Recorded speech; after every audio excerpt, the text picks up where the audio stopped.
hôtel, tu lui donnes un nom. Et cet hôtel-là fonctionnera par rapport au nom que tu lui as donné. Il a dit, l'Éternel est ma bannière.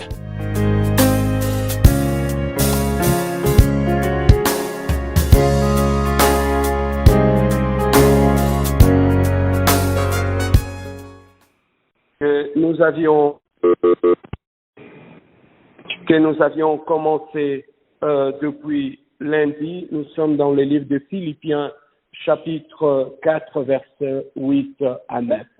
La Bible nous dit exactement ceci. Enfin, frères et sœurs, portez vos pensées sur tout ce qui est vrai, tout ce qui est honorable, tout ce qui est juste, tout ce qui est pur, tout ce qui est digne d'être aimé, tout ce qui mérite l'approbation, ce qui est synonyme de qualité morale et ce qui est digne de louange. Philippiens chapitre 4, versets 8 à 9. Bien-aimés dans le Seigneur, l'apôtre était en train d'exhorter les enfants de Dieu par rapport à ce qui doit constituer nos pensées. Il a donné un conseil au peuple de Dieu. Il a dit, dans nos pensées, nous devons vérifier, nous devons faire attention, nous devons faire de notre mieux pour que dans nos pensées, qu'on trouve d'abord ce qui est vrai. Que dans nos pensées, qu'on ne trouve pas de mensonge. Que dans nos pensées, on trouve tout ce qui est honorable. Que dans nos pensées, on trouve tout ce qui est juste. Que dans nos pensées, on trouve tout ce qui est pur. Que dans nos pensées, on trouve tout ce qui est digne d'aimer. Que dans nos pensées, on trouve tout ce qui est digne de mériter l'approbation. Bien-aimés dans le Seigneur, tout cela, c'était des choses que l'apôtre était en train de conseiller, non pas aux païens, mais aux enfants de Dieu. Bien-aimés, lorsque nous lisons la Bible, hier j'avais dit, en tant qu'enfants de Dieu, nous devons fonctionner avec un principe. Pour que tout ce que Paul vient de citer, qu'on puisse les trouver dans nos cœurs, dans nos âmes, dans nos pensées. Bien-aimé, ça prend une discipline. Pour que ta maison soit propre, ça prend une discipline. Bien-aimé, pour que ta chambre soit propre, ça prend une discipline. Lorsque tu n'es pas discipliné, lorsque tu n'es pas organisé, bien-aimé dans le Seigneur, ta maison sera sale, sera désordonnée, et bien-aimé dans le Seigneur, que la cuisine sera désordonnée.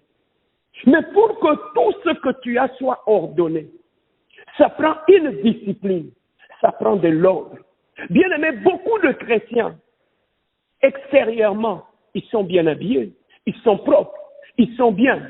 Mais bien-aimés dans le Seigneur, ils ont peut-être des maisons qui sont bien.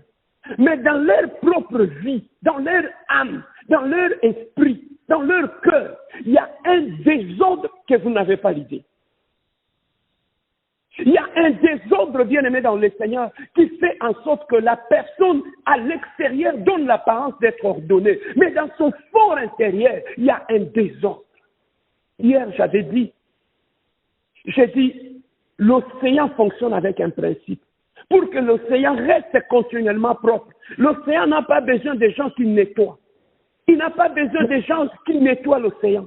Mais l'océan par elle-même fonctionne avec un principe. Que toute la saleté qui rentre, il les jette dans le rivage. Il ne garde rien de sale. Même un poisson qui vit dans l'eau, le jour qu'il est mort dans l'océan, il ne restera plus dans l'océan. L'océan va les jeter à l'extérieur. Pourquoi? Parce que l'océan, pour maintenir sa propreté, obéit à un principe qui fait en sorte que tout ce qui est sale, on ne le garde pas. C'est la même chose que l'apôtre Paul ce midi est en train de nous dire, qu'on trouve dans nos pensées, dans nos cœurs, des choses qui sont propres, des choses qui sont dignes, des choses qui sont bien.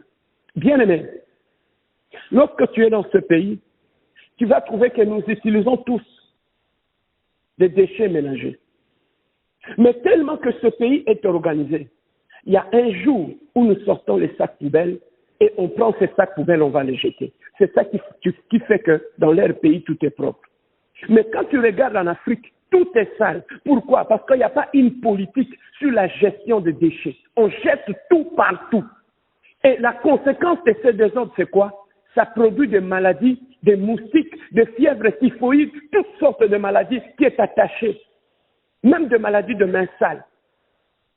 Et les gens tombent malades, la santé des gens est problématique. Pourquoi? Parce que nous ne respectons pas un principe, nous ne respectons pas de l'ordre et nous fonctionnons dans un désordre. C'est comme ça aussi, bien aimé dans le Seigneur. Lorsque nous sommes dans la vie, nous avons aussi des déchets domestiques. Nous avons aussi des déchets dans nos pensées, dans nos cœurs, dans nos âmes. Ces déchets-là, Dieu n'a pas fait que ça puisse rester dans nos cœurs, dans nos pensées. Ces déchets-là, Dieu a prévu qu'on puisse les sortir, qu'on puisse les jeter. Mais le problème est que beaucoup d'entre nous ne jettent pas leurs poubelles. Ils vivent avec leurs poubelles. Ils ont de poubelles dans leur cœur. Ils ont de poubelles dans leurs esprits. Ils ont de poubelles dans leurs âmes. Bien aimé, il y a des gens que tu vois, il est propre, une belle femme, un bel homme, mais au fond de lui, il marche avec des sacs poubelles. Il y a un désordre terrible dans son âme, dans ses pensées. Tu vas me demander, pasteur, comment tu le sais? Laissez-moi te dire une chose. La Bible dit, c'est de l'abondance du cœur que la bouche parle. Bien aimé, pour connaître la saleté que se retrouve dans l'âme, dans l'esprit ou dans les pensées d'un homme, écoute ce qu'il dit.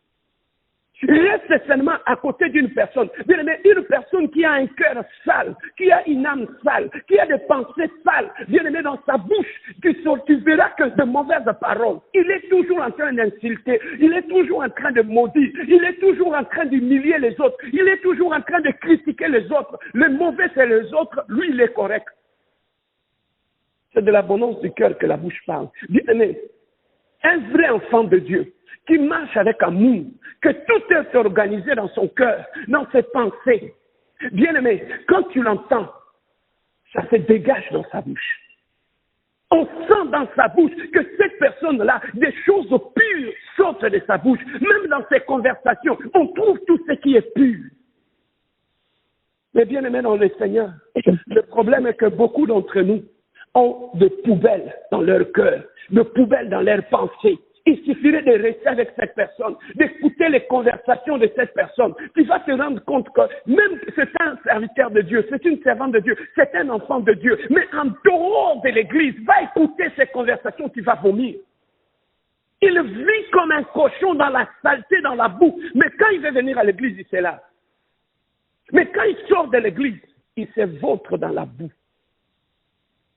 Bien aimé, l'apôtre Paul était en train de dire que tout ce qui est pur, que tout ce qui est honorable, que tout ce qui est sage, qu'on puisse les trouver dans nos pensées, dans nos cœurs, dans nos âmes. Ce midi, j'ai juste une question à te poser. Qu'est-ce qu'il y a dans tes pensées? Qu'est-ce qu'il y a dans ton cœur? Dans la plupart des temps, quand tu restes seul, qu'est-ce qu'il y a dans ton cœur? Qu'est-ce qu'il y a dans ton âme? Qu'est-ce qui pollue? La Bible nous dit, ce n'est pas ce qui entre dans la bouche qui souille l'homme, c'est ce qui sort de la bouche de l'homme. Bien aimé, qu'est-ce qui sort de ta bouche? C'est ce qui sort de ta bouche qui souille ta propre vie. Avant d'aller souiller la vie des autres, ça souille d'abord ta propre vie. Bien aimé dans le Seigneur, il y a des gens physiquement sont propres, mais spirituellement sont sales. Ils ont des âmes qui sont sales. Ils ont le langage qui est sale. Ils ont les pensées qui sont sales. Et bien aimé, partout où ils mettent les pieds, ils salissent tout autour.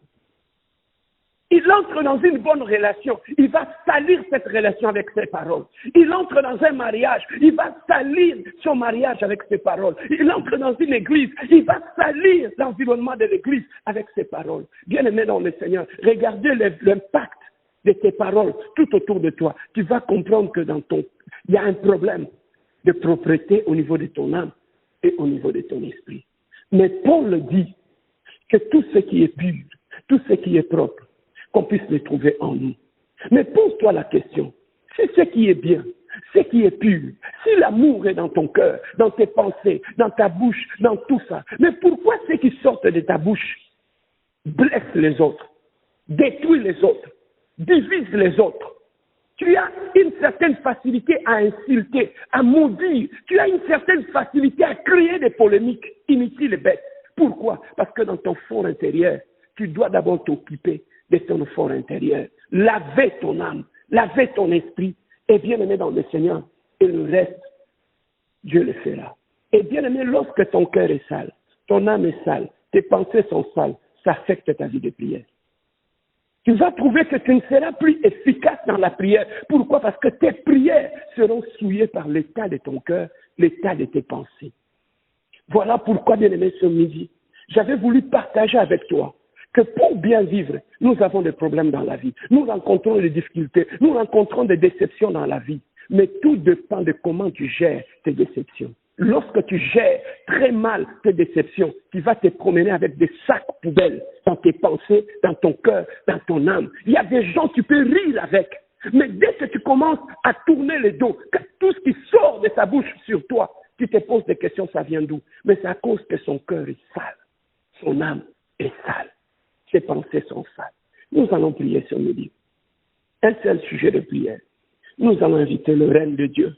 Et nous allons prier, demander à Dieu qu'il puisse nettoyer d'abord nos cœurs, nos pensées et nos âmes de toutes ces sacs poubelles que nous avons laissés dans nos cœurs, qui commencent à puer dans nos pensées, qui commencent à puer. On pense que le problème c'est ailleurs, alors que le problème c'est nous-mêmes. Nous allons prier pour nos cœurs, pour nos pensées, pour nos âmes, afin que ce midi, que le Dieu miséricordieux, qu'il puisse avoir pitié de nous, qu'il purifie nos cœurs, qu'il purifie nos âmes de tout ce qui n'honore pas Dieu, de toutes les pensées, de tous les sentiments qui n'honorent pas Dieu, de la haine, de la méchanceté, de la colère, de l'hypocrisie, que Dieu puisse enlever toutes ces choses-là de nos cœurs, afin que nos cœurs deviennent réellement des temples du Saint-Esprit. Deux sujets de prière, le règne de Dieu et la purification de l'âme, du corps et de l'esprit.